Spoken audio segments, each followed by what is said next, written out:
அஸ்ஸலாமு அலைக்கும் வரஹ்மத்துல்லாஹி வபரகாத்துஹு. நாம் இன்னைக்கு வீடியோவில் என்ன பார்க்க போகிறோன்னா, புதிய பழங்களை கண்டதும் ஓதும் துவா தான் பார்க்க போகிறோம். வாங்க வீடியோக்குள்ளே போகலாம். பிஸ்மில்லாஹிர் ரஹ்மானிர் ரஹீம். அல்லாஹும்ம பாரிக் லனா ஃபி சமரினா ஒபாரிக் லனா ஃபி மதீனத்தினா ஒபாரிக் லனா ஃபி சாயினா ஒபாரிக் லனா ஃபி முத்தினா.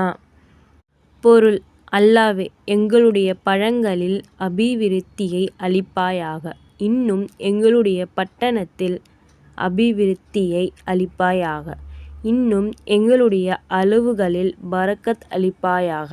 குறிப்பு: இந்த துவாவை ஓதின பிறகு அந்த சபையில் அமர்ந்திருப்பவர்களில் மிகவும் குறைந்த வயதுடையவர்களுக்கு முதலில் அப்பழத்தை கொடுக்கவும்.